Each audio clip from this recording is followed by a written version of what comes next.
시작 전에 부탁 말씀 한 가지만 드리겠습니다.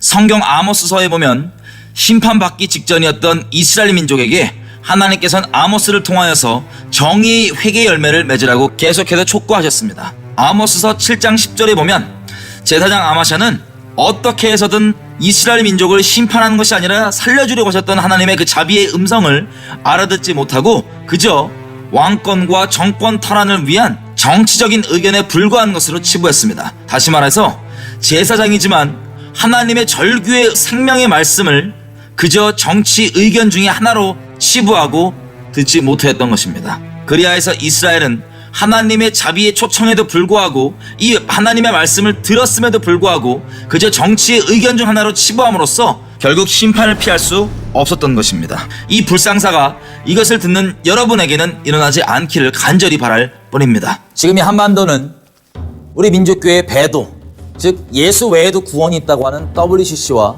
김일성 태양신을 섬기는 북한 정권과 북한의 가짜 교회들과의 연계를 통하여서 신사참배 이후에도 여전히 배도하고 있는 상태입니다. 이 교회들의 죄악으로 인하여서 이 민족 위에는 무서운 전쟁의 심판이 예비되어 있습니다. 한국 언론은 별로 얘기하고 있지 않지만 지금 우리 주변에 있는 일본과 중국과 미국 등 여러 국가들은 지금 전쟁을 준비하고 있고 북한도 전쟁을 준비하고 있습니다. 일본은 미사일 대피 훈련을 하고 있고요. 중국은 한반도 전쟁을 대비해서 난민 캠프까지 설치된다고 얘기하고 있고 미국도 연일 이번에 일어나게 될 전쟁이 6.25 이후에 전 세계에서 가장 폭력적이고 큰 전쟁이 될 거라고 얘기하고 있습니다. 이렇듯 우리 위에는 무서운 전쟁의 심판이 준비되어 있지만 이 전쟁의 심판이 우리에게 재앙으로 맞추는 것이 아니라 오히려 우리에게 부흥이 될 수 있는 놀라운 기회가 아직 있습니다. 우리가 그 기회를 잡지 못한다면 이대로 그냥 멸망하고 끝나는 것이지만 만약에 우리가 그 기회를 잡는다면 우리가 그토록 기도하고 꿈꿔왔던 하나님을 섬기는 순결한 통일 대한민국이 이루어지는 것입니다. 이 내용을 꼭 보시고 이 기회를 잡아서 부흥을 맞이하는 대한민국이 되었으면 좋겠습니다. 이 심판이 재앙이 아니라 부흥이 될 수 있는 계기는 6.25 사변 안에 그 비밀이 숨겨져 있습니다. 동족 상잔의 끔찍함을 겪었던 6.25 사변은 민족 교회들이 하나님의 은혜를 저버리고 일본 태양신을 섬기기로 결정한 신사참배 배도의 죄악 때문에 나오게 된 무서운 하나님의 심판이었습니다. 하지만 그 심판에도 불구하고 그 심판은 우리에게 재앙으로 끝마쳐지는 것이 아니라 지금의 번영과 평화를 누리고 있는 대한민국이 있을 수 있도록 오히려 부흥의 계기가 되어서 끝마치게 되었습니다. 6.25 사변 직후 대한민국은 경상남도 낙동강까지 밀리게 되었습니다. 패망을 앞두고 있던 그때 미군과 유엔군의 인천 상륙작전이 성공함으로써 우리는 전세가 역전되어 다시 38선까지 수복할 수 있었습니다. 6.25 전쟁이 발발되었을 때 이미 영적으로 공산주의를 파악하고 있던 우리 이승만과 국부들은 공산 치하에 있을 우리 북한 동포들이 어떤 끔찍한 노예 생활을 하게 될지를 이미 영적으로 파악하고 있었습니다. 그래서 6.25 전쟁 발발 직후 대한민국은 이 기회를 삼아서 오히려 북한 동포들을 자유케 하는 자유통일을 완성할 것을 목표를 두고 이 전쟁을 치르게 되었습니다. 하지만 미군과 유엔군은 6.25 사변 발발 직전인 38선 이남까지만 대한민국이 회복한다면 그것이 본인들의 사명의 끝이라고 생각하고 있었을 때였습니다. 그래서 북진을 계속하지 않고 38선 이남에 머물고 있던 유엔군과 미군을 내버려 두고 대한민국 국군은 단독으로 38선을 뚫고 북진을 하게 됩니다. 이때를 한반도 통일의 기회로 생각한 이승만은 전군에 38선 돌파 명령을 내렸다.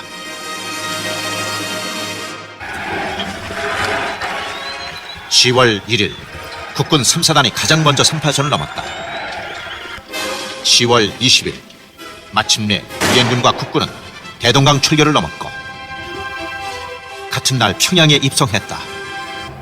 (10월 30일) 평양에 도착한 이승만이 10만 군중 앞에 섰다.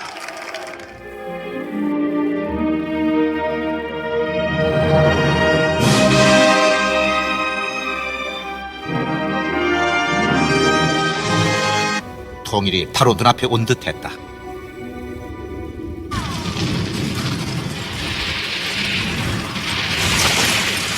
북진 통일을 부르짖던 이승만에게 뜻밖의 상황이 벌어졌다. 30만 명에 달하는 중공군이 개입한 것이다. At that time, the war is more or less stalemated. This is between 1951 and 1953. Throughout this period, the Truman administration and American forces had been really bloodied by the Chinese onslaught that had occurred in the winter of 1950, and they didn't want to make the war even more deadly than it already was. 이러한 상황에서 소련 측이 먼저 휴전 협상을 제의해왔고 미국은 이를 수락했다. 1951년 7월 10일 태성에서 첫 휴전 예비회담이 열렸다. 그런데 휴전 협상은 이승만의 생각과는 다른 방향으로 흘러갔다. 38선을 경계로 남북이 분단됐던 전쟁 이전의 상태로 되돌리려는 것이었다. 그러자 이승만은 통일 없는 휴전은 있을 수 없다며 협상에 강력히 반대한다.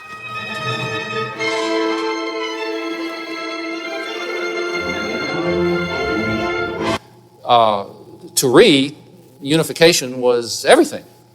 You know, he would die before he would not reunify the country. To Americans, this was kind of icing on the cake. I mean, the initial American objective had been to reestablish the status quo prior to the North Korean attack. 당시 미국은 서둘러 전쟁을 끝내야 하는 입장이었다. 대통령으로 당선된 아이젠하워는 휴전을 선거 공약으로 내세웠다. 더 이상의 희생을 원치 않는 미국 내 여론 때문이었다. 하지만 이승만은 양유찬 주미대사를 통해 중공군이 북한 땅에 남는다면 한국군 단독으로라도 북진하겠다고 아이젠하워에게 통보한다. 중공군의 한국 잔류를 허용하는 휴전협정이라면 압록강까지 북진할 용의가 없다면 나는 모든 유엔군의 철수를 요구합니다. 이승만은 북진 통일을 완강하게 주장했다. 전국적인 휴전 반대 데모가 이어졌다. 통일을 부르짖던 청년들이 혈세를 썼고 여고생들은 거리에서 실신했다. 그 즈음 판문점에서는 1년 동안 난항을 거듭하던 휴전협상이 결렬됐다. 협상의 가장 큰 장애물은 포로 송환 문제였다. 제네바 협정에 따르면 전쟁 포로들은 본국으로 송환해야 한다. 하지만 당시 거제도 포로 수용소에서는 전쟁사에서 유례없는 사태가 발생했다. 본국 송환을 거부하는 이른바 반공포로가 생겨난 것이다. 당시 유엔은 손구원 씨와 같은 반공포로에 대해 공산 측 대표단이 들어와 4개월간 본국 송환을 설득한다는 수정안을 제시한다. 이 소식은 공산 치하로 송환되기를 거부하는 반공포로들을 긴장시켰다. 야, 이거 우리가 가만히 있다가선 강제적으로 우리가 북한이 끌려가는 거 아니야? 아, 이거 안 된다, 이러소고. 그래가지고 우리가 83여단에서 주체가 돼가지고 그냥 우위포로에서 전부 현설했어요. 깨물어서 자기 이름을 썼어요. 무슨 현설이야? 북한 공산 치하는 희도도 못 간다. 못 간다. 하지만 포로들의 외침은 국제법상 아무런 효력이 없는 것이었다. 제네바 협정상 포로는 스스로의 운명을 선택할 권리가 없었다. 철조망이 끊기고 전격적으로 반공포로가 석방됐다. 최종 지시자는 이승만이었다. 유엔 측과 한마디 상의 없이 전격적으로 2만 7천여 명의 반공포로를 석방시킨 것이다. 국민들도 이승만의 용단에 전폭적인 지지를 보냈다. 이 사건을 통해 이승만은 북진 통일을 향한 그의 의지와 신념을 전 세계에 알렸다.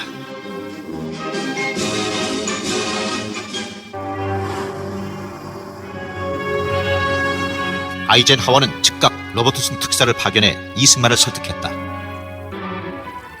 미국과의 팽팽한 줄다리기 끝에 2억 달러의 부흥 원조, 지상군 20개 사단 증강, 그리고 한미 상호 방위 조약이라는 전후 보장책을 약속받은 것이다. 마침내 53년 7월 27일 오전 10시 유엔 진영과 공산 측은 정전협정에 조인한다. 그리고 그날 밤 10시를 기해 모든 전선에서 전투가 중지된다. 이렇듯 하나님의 심판이었던 6.25 사변은 우리에게 재앙이 아니라 지금의 대한민국이 있을 수 있도록 오히려 부흥의 계기가 되었습니다.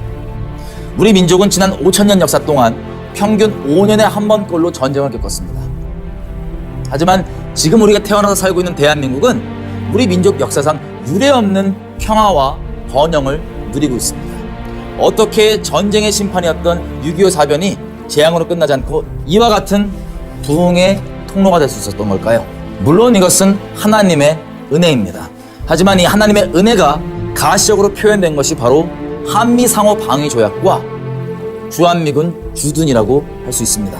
이 결과는 대한민국이 죽으면 죽으리라, 내가 피해보더라도 우리 동포들을 노예 상태로 있는 것을 내버려두지 않겠다라고 각오하고 북진 통일을 얘기하며 우리가 누리는 자유를 전하겠다고 얘기했던 그 결단 위에 십자가를 졌기 때문에 오히려 하나님의 심판이 재앙으로 끝나는 것이 아니라 이와 같은 부흥의 계기가 될 수 있었던 것입니다. 우리가 영상에서 확인했던 것처럼 6.25 전쟁은 아예 끝난 것이 아니라 휴전협정을 맺어서 지금도 일치정지 상태에 불과한 전쟁 중에 우리는 있습니다. 휴전협정문을 보면 중국과 북한과 미국과 유엔국 같은 다른 국가들은 서명을 하고 있지만 대한민국은 휴전협정에 서명을 하지 않았던 것을 확인할 수 있습니다. 근데 우리가 오해하고 있는 것처럼 주체성이 없어서 휴전협정에 사인을 안 한 것이 아니라 우리 북한 동포들이 이렇게 남북이 갈라진 채로 북녘 공산치하에 남아있게 된다면 어떤 끔찍한 노예 생활을 할지를 미리 보았기 때문입니다. 전쟁은 국방력에 크게 달려있지 아니하고 여호와께 달려있다고 분명히 믿었기 때문에 유엔군과 미군이 철수 너희는 해라, 우리 대한민국은 단독으로라도 올라가서 우리 동포들을 끝까지 자유케 할 것이다 라고 하면서 자살행위처럼 보일지 몰라도 하나님을 믿는 믿음으로 북한 동포들을 위하여서 그렇게 정의롭게 북진 통일을 끝까지 주장했기 때문에 미국은 어쩔 수 없이 한미상호방위조약과 주한미군 주둔이라고 하는 결정을 할 수밖에 없었습니다. 우리는 흔히 주한미군이 주둔하고 있는 것이 북한군이 대한민국으로 쳐들어오는 것을 막기 위하여서만 주둔하고 있다고 생각하고 있지만 사실은 주한미군의 주둔은 북한군이 남하하는 것은 물론이거니와 대한민국이 북진하여서 올라갈까봐 휴전을 이루기 위해서 불가피하게 미국이 결정할 수밖에 없었던 일이었습니다. 결과적으로 한미상호방위조약과 주한미군의 주둔을 통하여서 지금의 우리 대한민국이 평화와 번영을 누리게 되는 결과를 얻게 되었는데, 이렇게 우리의 십자가를 지고 북한 동포들을 자유케 하겠다는 그 선언을 하면서 죽으면 죽으리라 하고 나아갔던 대한민국이 있었기 때문에 그것을 말리기 위해서 미국은 갖은 노력을 해야만 했습니다.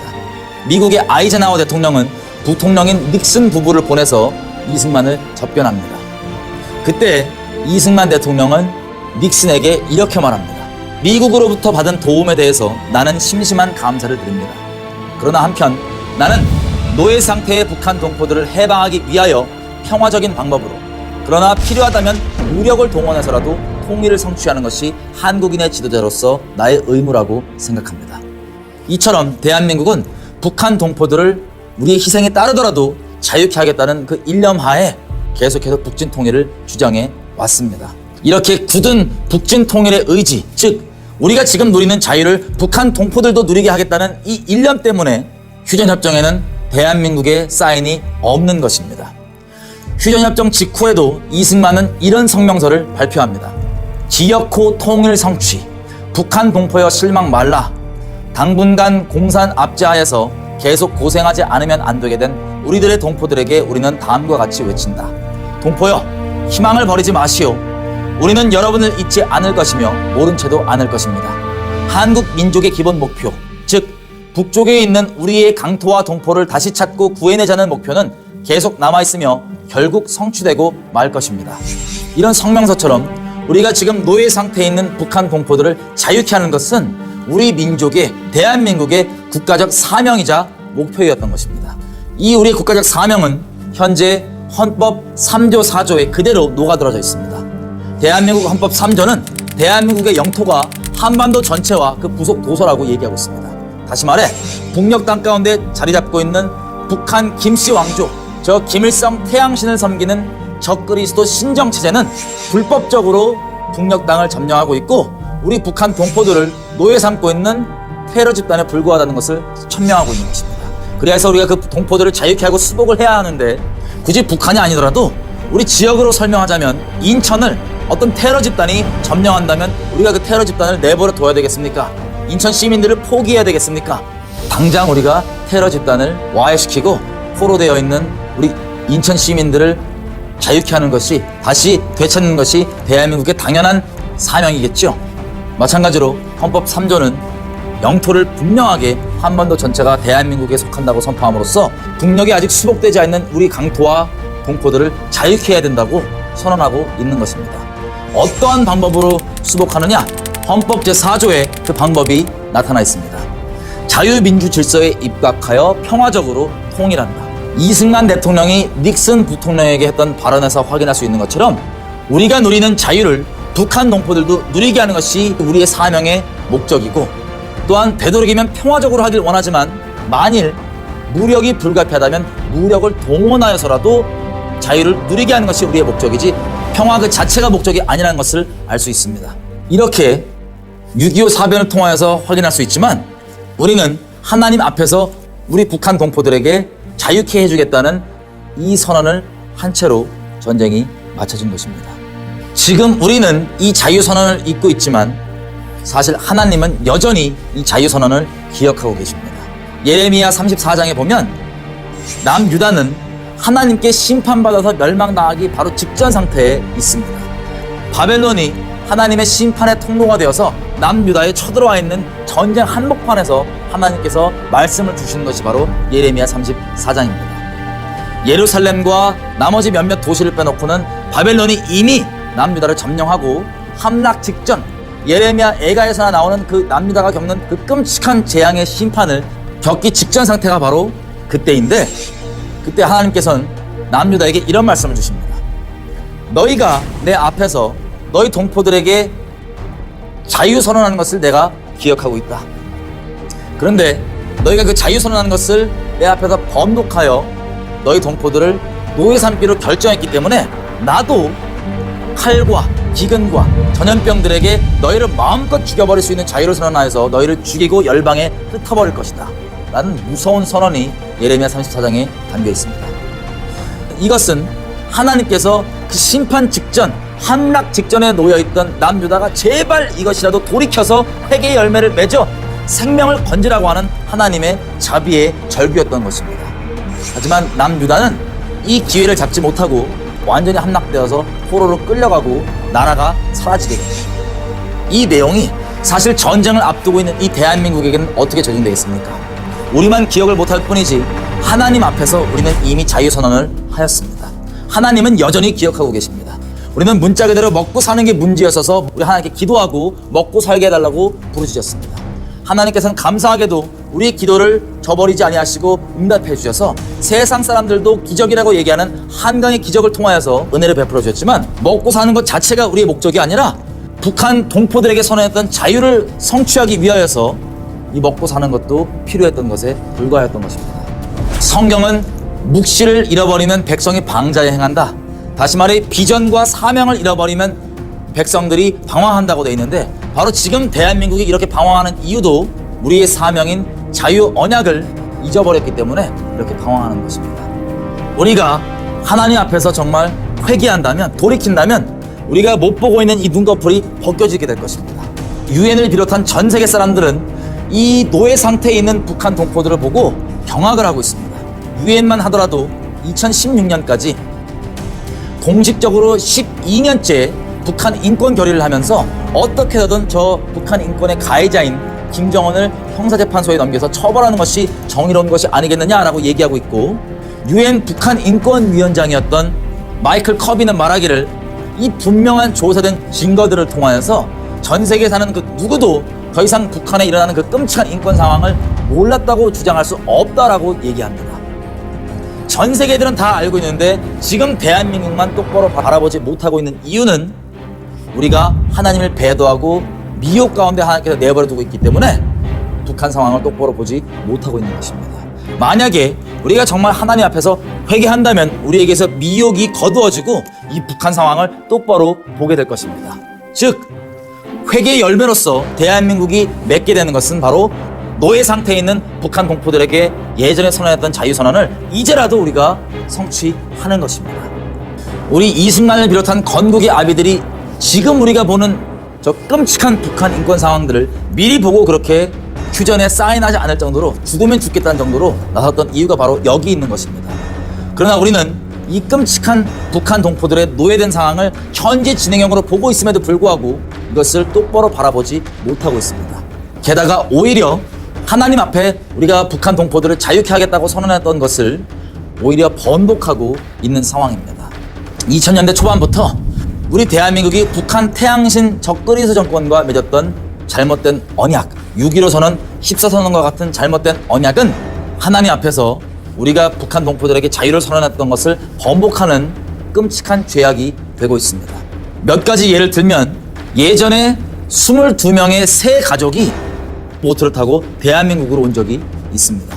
북한은 2번이나 그 새 가족을 북에 넘겨달라고 요청하였고 대한민국은 고작 8시간만 급하게 조사하고 바로 그 22명을 송환하였습니다.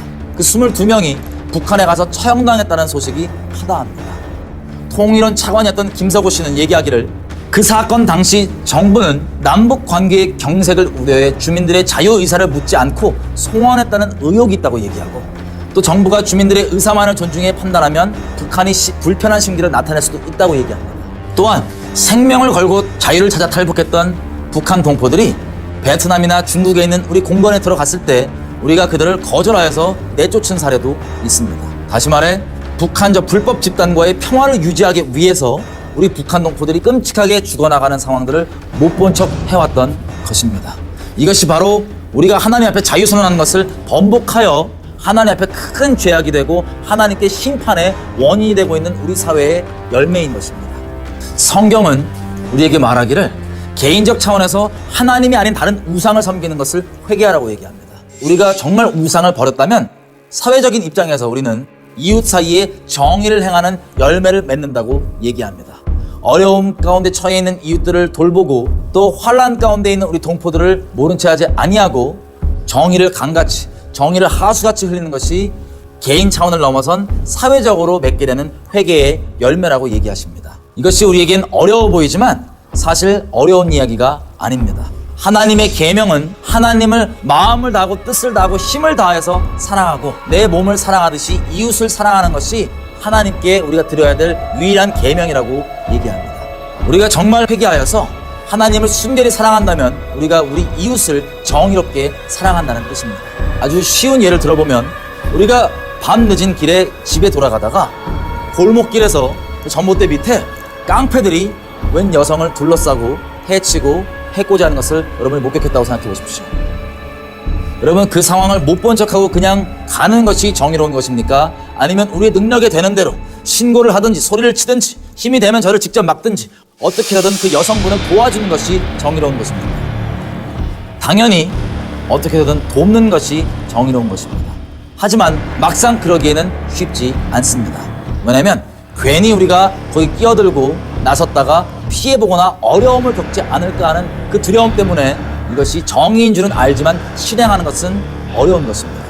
그런데 만약 그 여성분이 남이 아니라 내 딸, 내 아내, 내 어머니라고 생각하면 그냥 넘어가겠습니까? 아니면 어떻게 하든 말려보겠습니까?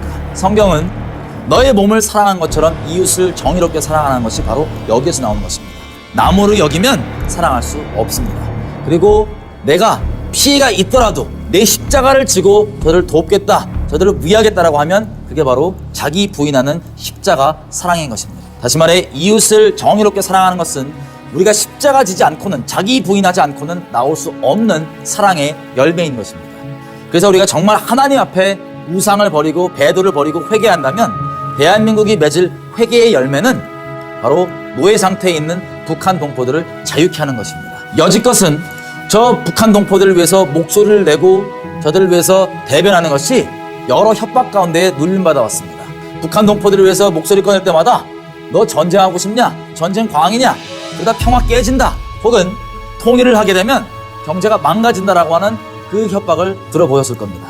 그 거짓말에 우리가 굴복한다면 사실 우리가 두려워하는 것은 하나님이 아니라 전쟁을 두려워하고 또 우리가 섬기는 것은 하나님이 아니라 돈을 섬기는 거라고 할 수 있습니다. 또한 우리 동포들이 끔찍이 죽어나가도 내가 피해보는 것만큼은 허용하지 않고 허락하지 않겠다고 하는 극단적 이기주의인 것입니다. 우리 동포들이 죽어나가는 것을 모른 채하고 못 본 채하며 누리고 있는 이 역겨운 평화는 하나님 앞에 우리가 심판받을 수밖에 없는 죄악의 결과인 것입니다. 하나님께서는 우리에게 화평을 주러 온 것이 아니라 검을 주러 왔다고 얘기하십니다. 진리를 위하여서, 정의를 위하여서 옳은 목소리를 낼 때 당연히 대립과 싸움이 있게 된다는 것입니다. 이것이 두려워서 북한 동포들에게 선언한 자유를 번복하고 행하지 않는 것은 지금 예비되어 있는 하나님의 심판 앞에 우리 민족이 그대로 멸망할 수밖에 없는 선택입니다. 이순신 장군이 말씀하셨던 것처럼 우리가 살고자 하면 반드시 죽고 죽고자 하면 반드시 살게 되어 있습니다. 이것이 우리가 지고 쫓아야 하는 그리스도의 국가적 십자가인 것입니다. 또 한 가지, 이 하나님께서 예비하신 이 심판이 재앙이 아니라 부흥이 될 수 있는 또 다른 한 가지 예를 들면 미국의 상황을 볼 수 있습니다. 미국은 원래 기독교 국가입니다. 국민들 대부분들이 예수를 믿는 사람들이었습니다. 하지만 기독교 국가였던 미국도 하나님 앞에 심판을 받을 수밖에 없던 상황이 있었습니다. 바로 흑인 노예 제도로 인하여서 심판이 예비되었던 것입니다. 미국의 남부에는 흑인 노예 제도가 경제력 역할을 하고 목화 농장과 곳곳 가운데 흑인들이 노예로 살고 있었고, 북부에는 공장 지대로서 D.L. 모디나 찰스 피니 같은 부흥사들을 통하여서 1차, 2차, 3차 대각성이라고 하는 은혜의 때를 맞이하고 있었습니다. 그 북부에서 원래는 다 기독교인이었지만 그들에게 흑인 노예 제도는 아무렇지도 않은 그냥 일상의 그림에 불과했습니다. 하지만 이런 거듭남과 집회들을 통하여서 회개하고 하나님과 살아있는 관계가 생기고 나니까 당연하게 보였던 흑인 노예 제도가 그들에게는 더 이상 당연한 것이 아니게 되었습니다. 하나님 앞에선 있을 수 없는 끔찍한 죄악으로 성령의 책망을 받고 그들이 목소리를 높이기 시작하였습니다. 노예 제도는 안 된다. 우리가 이것을 그만둬야 된다. 당연히 미국 남부는 여기에 동조하지 않고 오히려 이것이 촉발되어서 하나님의 심판이었던 남북전쟁이 드디어 발발하게 되는 것입니다. 지금 한반도에 당장 전쟁이 일어난다면 그리스도인들이 하나님과 이건 상관없는 일이라고 생각할 수 없듯이 그 당시 미국도 그 남북 전쟁이 당연히 하나님의 심판인 것을 다 알고 있었습니다.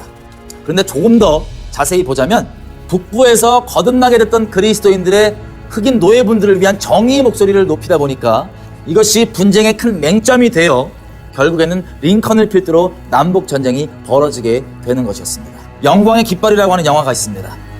남북 전쟁 당시 처음으로 흑인 노예였던 분들의 부대를 이끌었던 로버트 굴드 쇼라고 하는 사령관의 이야기를 소재로 만든 실화 영화입니다. 로버트는 남북 전쟁에서 그 목숨을 잃게 됩니다. 로버트가 어머니에게 쓴 편지를 읽으며 시작되는 이 영화는 로버트가 남북 전쟁에 참여한 이유가 자기의 힘으로는 스스로 벗어날 수 없는 이 노예 상태에 있는 흑인분들을 위하여서 이 전쟁에 참여했다고 분명히 밝히고 있습니다. 영화 제목도 영광이라고 얘기한 것처럼 그 당시 때 예수를 믿는 분들 중에는 예수님의 영광을 위하여서 자기의 삶을 기꺼이 들여서 노예 상태에 있는 흑인들을 자유케 하겠다고 미랄처럼 참전했던 사람들이 있습니다. 하버드 대학 도서관 섹션을 보면 흑인 노예 제도를 대적하여 일어난 보스턴 십자군 전쟁이라는 섹션 안에도 많은 믿는 분들이 이 전쟁에 하나님의 영광을 위하여서 참여했던 기록들을 확인해 볼 수 있습니다. 또한 링컨도 하나님을 믿는 사람으로서 노예 제도를 허용할 수가 없었고, D.L. 모디나 찰스 피니 같은 부흥사들도 이 노예 폐지론을 찬성하였고, 남북전쟁 병사들이 있는 곳을 곳곳에 따라다니면서 복음을 전하고 마치 군목처럼 그 역할을 감당하고 섬겼었습니다. 이런 식으로 그리스도인들이 노예 제도를 반대하고 흑인 노예분들을 자유케 하기 위해서 이 전쟁에 여러 모양으로 참여했는데, 이런 증보적인 행동을 통하여서 미국의 죄악에 대한 하나님의 심판이었던 남북전쟁이 재앙으로 끝나지 않고 오히려 미국의 부흥의 계기가 될 수 있었습니다. 흑인 노예 제도는 도려지고 부흥이 시작되어서 D.L. 무디와 같은 사람들은 SVM, 학생 자원운동과 또 곳곳에 벌어지는 많은 부흥운동이 시작되면서 전 세계에 복음을 전하는 미국의 국가적 부르심을 그제서야 비로소 하나님 앞에 감당할 수 있게 되었던 것입니다. 이런 부흥을 맞은 미국을 통해 그 당시 조선이었던 우리 민족도 감사한 은혜를 입게 되었던 것입니다. 이처럼 하나님의 심판이었던 남북전쟁도 이런 중보자들을 통하여서 십자가 짐을 통하여서 재앙으로 마치지 않고 부흥이 될 수 있었던 것처럼 우리 대한민국 위에도 무서운 전쟁의 심판이 준비되어 있지만 우리가 하나님 앞에 우리의 십자가를 지고 예전에 하나님 앞에 선언했던 북한 동포들을 위한 자유 언약을 우리가 다시 붙잡고 죽으면 죽으리라 하는 마음으로 중보자들이 일어난다면 하나님께서 예비하신 이 전쟁의 재앙은 우리에게 재앙이 아니라 그토록 우리가 꿈꿔왔던 하나님을 순결히 섬기는 통일 대한민국, 열방의 복음을 전하는 제사장 국가로서의 그 부르심을 회복하게 될 것입니다. 하나님께서는 지금 대한민국의 중보자들을 찾고 계십니다. 중보는 목숨 걸지 않고는 불가능한 일입니다.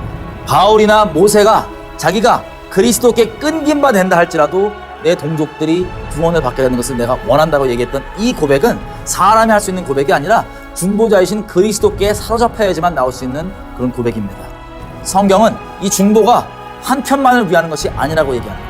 하나님과 사람 사이에서 하나님 편과 사람 편 양편을 위해야지만 이 중보가 온전한 것이라고 할 수 있습니다. 아브라함의 상황을 보면 우리가 어떻게 지금 중보해야 되는지를 알 수 있습니다. 아브라함은 자기 조카 롯에 대하여서만큼은 그리스도의 마음을 가진 사람이었습니다. 하나님과의 사이에서 나왔던 아브라함의 중보는 창세기 18장에 하나님께서 소돔과 고모라를 직접 심판하실 때 하나님과의 사이에서 아브라함은 롯을 위하여서 생명을 걸고 막아섭니다. 기도를 하면서 50의인이 있다면 40의인이 있다면 이런 식으로 우리가 잘 아는 그 중보 기도를 드리면서 하나님 앞에 막아서지만 결국에 그 마음 깊은 곳에는 롯을 염두에 두고 롯을 위해 생명 드리기 위한 중보의 마음이 있었기 때문에 하나님께서 그 마음을 받으셔서 롯을 살려주시는 것입니다. 또 이 중보의 마음이 사람과 사이에서는 어떻게 나왔냐면 창세기 14장에는 이방 왕들이 연합하여서 소돔과 고모라를 쳐들어갑니다. 그리하여서 롯을 비롯한 소돔과 고모라 백성들을 포로로 삼아서 끌고 가고 있을 그때에 마치 탈북자분들처럼 그 포로된 상태에서 도망온 사람이 있습니다. 이 사람이 아브라함에게 나와서 그 조카 롯이 포로되었다는 얘기를 해줍니다. 그 소식을 들은 아브라함은 자기와 동맹 상태에 있던 다른 족속들과 함께 연기하여서 자기 집에서 같이 기르고 자란 318인을 데리고 바로 쫓아 쳐들어가서 자기 조카 롯을 자유케 하고 데려오게 됩니다. 개역 한글 성경에는 이것을 이렇게 얘기합니다. 모든 빼앗겨왔던 재물과 자기 조카 롯과 그 재물과 또 부녀와 인민을 다 찾아오게 됩니다. 아브라함은 자기를 죽이고 자기 아내를 데려갈까봐 자기 아내를 동생이라고 속였을 정도로 사람을 두려워하는 자였지만 이런 식으로 아브라함은 자기 조카 롯에 대하여만큼은 확실한 그리스도에 중보하는 마음이 있었던 것입니다. 이 중보를 통하여서 롯이 자유케 됐던 것처럼 대한민국은 지금 노예 상태로 있는 이 북한 동포들을 자유케 하기 위한 이 아브라함의 중보가 필요합니다. 우리가 정말 회개하고 이웃 사이에 정의를 행한다면 이런 식으로 우리 북한 동포들을 향한 정의의 열매가 나오게 되어 있습니다. 생각해 보십시오. 복도를 공유하고 있는 빌라나 아파트에서 여러분 옆집에 여러분의 친척들이 살고 있다고 생각해 보십시오. 거기에 웬 정신병자가 들어가서 그 옆집의 문과 창문을 꼭꼭 다 닫아버립니다. 그러고는 거기서 여러분의 친척들을 때려 죽이고 학살하고 굶겨 죽이고 강간하는 이 끔찍한 일들이 간간히 전해 들려옵니다. 그러면 우리가 당장 무엇을 하는 게 정상적인 사람의 행동이겠습니까? 신고를 하든지 문을 두들기든지 어떻게 하든 그 정신병자를 막는 것이 우리가 마땅히 해야 될 행동일 것입니다. 하지만 우리는 그러지 못했습니다. 굶어 죽기까지 한다는 소식을 듣고 너무나 놀란 나머지 우리는 이 옆집이 23년 동안 먹을 수 있는 분량의 먹을 것을 전해 주었습니다. 하지만 10년 정도 지난 이후에 뚜껑을 열어보니까 우리가 주었던 그 먹을 것으로 우리 친척들이 먹은 것이 아니라 이 정신병자만 먹고 덩치가 더 커지고 힘이 더 세졌습니다. 핵이 생기고 잠수함이 늘어나고 무기가 증강되고 정치범 수용소가 더 확장되고 이것을 확인하게 된다면 어떤 반응이 나와야지 정상이겠습니까? 마땅히 원래 우리가 했어야 되는 반응. 어떻게든 이 정신병자를 묶고 해치지 못하게 만들고 말리는 것이 우리가 마땅히 해야 되는 바였던 것입니다. 하지만 지금도 우리의 눈이 가려져 있기 때문에 이것에 대해서 논쟁이 있습니다. 흔히 이야기하기를 평화를 위해서 계속해서 우리가 먹을 것을 줘야 된다고 얘기합니다. 그럼 저 같은 사람은 이렇게 얘기합니다. 먹을 것을 우리가 줘봤자 우리 동족들이 먹지 않고 저 정신병자, 저 학살자가 이걸 먹지 않느냐? 그랬더니 이 평화를 사랑하는 이 사람들은 이렇게 얘기합니다. 맞다. 학살자가 먹지만 학살자가 먹을 때 먹더라도 쌀톨 몇 개는 흘린다. 저 흘리는 쌀토리라도 주워 먹게 해야 되는 것이 사랑이다라고 이상한 소리를 합니다. 여러분, 이게 이 북한 동포들 입장에서는 어떤 뜻이냐면 이렇게 얘기하는 것과 마찬가지입니다. 우리가 당신이 당하는 그 끔찍한 꼴을 다 알고 있습니다. 하지만 그 끔찍한 학살과 강간을 당할 땐 당하더라도 당신을 때리고 강간하는 그 강간범이 먹다가 흘리는 쌀토론 주워 먹어가면서 그 꼴을 계속 당하십시오 라고 이야기하는 것과 똑같은 의미입니다. 그리고 또한 우리가 먹을 것을 이 학살자에게 갖다 바치지 않으면 이 학살자가 우리에게 협박을 합니다. 이 복도 앞에 우리의 자녀들이 왔다 갔다 하는데 이 학살자가 돌을 던져서 죽입니다. 마치 천안함 연평도 사건과 같은 그 끔찍한 꼴을 벌임에도 불구하고 평화를 사랑한다고 하는 사람들은 저처럼 마땅히 우리 동포들을 자유케 해야 한다고 하는 이 언약을 지키는 정의 열매를 맺자라고 얘기하면 전쟁하자는 거냐, 또 우리가 누리는 이 평화를 깨자는 거냐라고 반문을 합니다. 그래서 더더욱 우리가 먹을 것을 줘야지만 먹을 것을 주지 않았기 때문에 이 평화가 깨지고 학살자가 난리친다고 얘기합니다. 또한 이 동포들을 위하여서 우리가 목소리를 내는 것은 내정 간섭이고 평화를 해치는 일이라고까지 얘기합니다. 여러분, 이 동포들이 죽어가는 것들을, 학살당하는 것들을 못 본 척하고 못 듣는 척하면서 유지되는 이 평화가, 그리고 저 깡패 같은 저 정신병자를 비위 맞춰가며 저들이 요구하는 것들을 들어주면서 누리는 이 평화가 과연 하나님 보시기에 기뻐하는 평화이겠습니까? 아니면 역겨운 평화이겠습니까? 이런 식으로 이런 평화를 사랑 많은 줄, 좋은 것인 줄, 정의로운 것인 줄, 평화인 줄 착각하면서 예수의 이름으로 하고 있기 때문에 이게 바로 우리가 심판받을 증거가 되는 것입니다. 우리가 우리 동포들을 먼 나라 이야기처럼만 생각하고 내 가족, 내 이웃이라고 생각하지 않고 있습니다. 저는 하나님께서 똑같은 꿈을 주실 때가 있습니다. 특별히 저와 제 가족, 그리고 제 어린 아들이 함께 정치범 수용소에 들어있는 꿈을 반복적으로 꿀 때가 있습니다. 그 꿈에서 저는 그 정치범 수용소에 있다 보니까 극심한, 말로 설명할 수 없는 어마어마한 스트레스 가운데 있습니다. 왜냐하면 정치범 수용소는 조금만 잘못하면 재판 없이도 그 자리에서 때려 죽고 맞아 죽을 수 있는 그 끔찍한 즉결 처형이 가능한 무시무시한 곳이기 때문에 순간순간을 살얼음판같이 생존해 나가는 생지옥과 다름없는 곳입니다. 그래서 제 아들이 잘못할까봐, 제 아내가 어떻게 될까봐, 제가 어떻게 될까봐 조마조마하면서 그 꿈에서는 저는 엄청난 스트레스 속에서 그 매초를 생존해 나가고 있습니다. 그런데 꿈에서 제 친동생이 제가 이 정치범 수용소 안에 들어있는 것을 아는 것을 제가 인식하게 됩니다. 다른 것도 아니라 세상에 존재할 수도 없는 아주 말도 안 되는 이런 정치범 수용소에 있다는 것을 모르는 것이 아니라 제 동생이 알기 때문에 저는 이 꿈에서 모든 소망이 어디에 쏠리게 되냐면 제 동생에 대한 기대로 가게 됩니다. 제 동생이 이 말도 안 되는 상황 가운데 있는 나를 어떻게 해서든 나를 건져주겠지, 사람들을 불러오든 아니면 폭탄을 터뜨려서 소란을 일으키든 어떻게 하든 나를 건져주겠지 하는 모든 소망과 기대를 제 동생에게 주게 됩니다. 그렇게 살얼음판처럼 순간순간을 생존해 가는데 꿈에서 보니 제 동생이 대한민국에서 뭘 하고 있냐? 말장난하고 탁상 공론 토론을 하고 있습니다. 이런 얘기입니다. 너 정치적으로 보수냐 진보냐? 너 좌파야 우파야? 너 이게 교리적으로 맞는 얘기야 틀린 얘기야? 이런 말장난만 하고 있는 것을 보고 꿈에서 저는 엄청난 절망 가운데 빠지게 됩니다. 그 절망과 그 끊어지는 소망은 말로 설명할 수 없을 정도로 아주 절규같이 나오게 됩니다. 엉엉 울면서 제가 이 꿈에서 깨게 되면 저는 하나님 앞에서 더 심한 통곡에 빠집니다.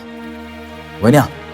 꿈에서 제 동생이 하고 있는 짓이 바로 지금 제가 대한민국에서 북한 동포들이 뻔히 죽어나가는 것을 알면서도 하고 있는 짓과 똑같기 때문에 주님 앞에 깨어지는 심령으로 통곡할 수밖에 없었던 것입니다. 마찬가지로 여러분, 우리가 이것이 남의 이야기가 아니라 우리가 예수 안 믿는 사마리아인, 이방인처럼 여기는 유엔에 있는 전 세계 사람들조차도 이 북한 동포들을 위해서 무엇을 해야 된다고 그렇게 공식적으로 결의하고 나서고 있습니다.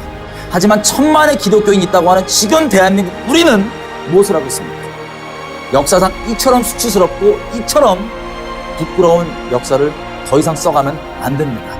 마치 링컨이 결단했던 것처럼, 영국의 윌버포스라고 하는 사람이 노예제도 폐지를 위해서 자기 삶을 다 드렸던 것처럼 우리 또한 지금 이 시대에 우리 동포들이 죽어나가는 것을 더 이상 방관하지 말고, 그리고 내 몸뚱아리가 피해 입을까봐, 내가 손해볼까봐, 내가 지금 누리고 있는 이 육신의 안주가 깨어질까봐 못 본 척하는 그런 극단적 이기주의를 벗어나서 이제는 우리의 십자가를 지고 담대하게 죽으면 죽으리라, 그리고 내가 살고자 하면 반드시 죽고 죽고자 하면 살기 때문에 내가 하나님 앞에 기꺼이 죽는 자로서 중보자로 이 미랄이 되겠다, 저 동포들을 자유케 하는 데 있어서 내 삶을 기꺼이 드리겠다 하고 전쟁은 여호와께 달려있다는 믿음으로 우리가 일어나야만 합니다.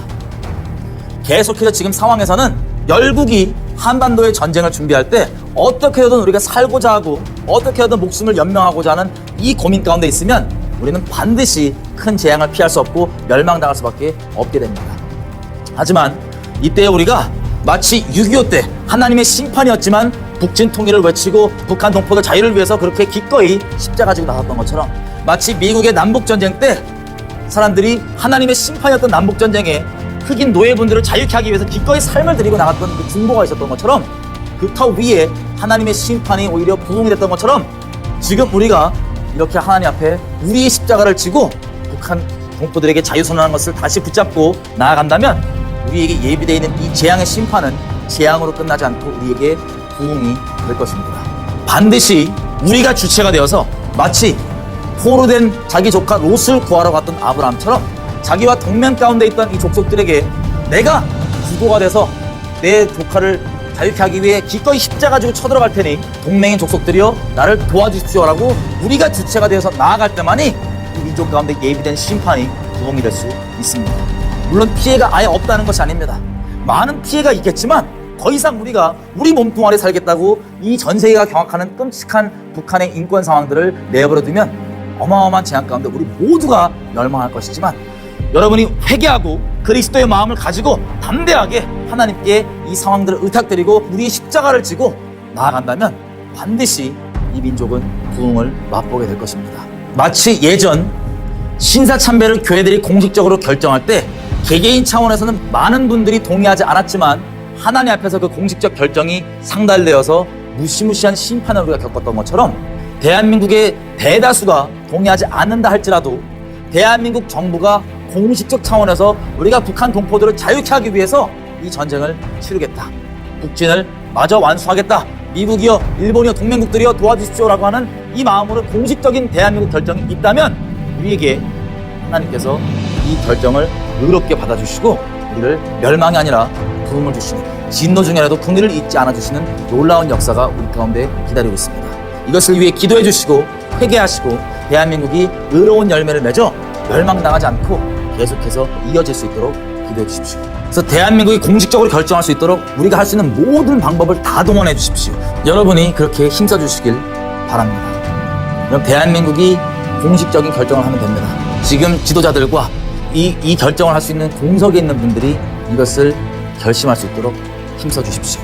혹시 전쟁 중이라도 이것을 보신다면 우리가 몸뚱아리 살려고 하는 그런 전쟁이 아니라 어떻게 하든 전쟁은 여호와께 달렸다는 것을 믿고 우리의 어떠함을 보지 않고 하나님을 신뢰하면서 북한 동포를 자유케 하겠다는 그 결의를 끝까지 이어나가 그것을 목적으로 전쟁을 치러야지만 이 대한민국 위에 하나님의 은혜가 있을 것입니다.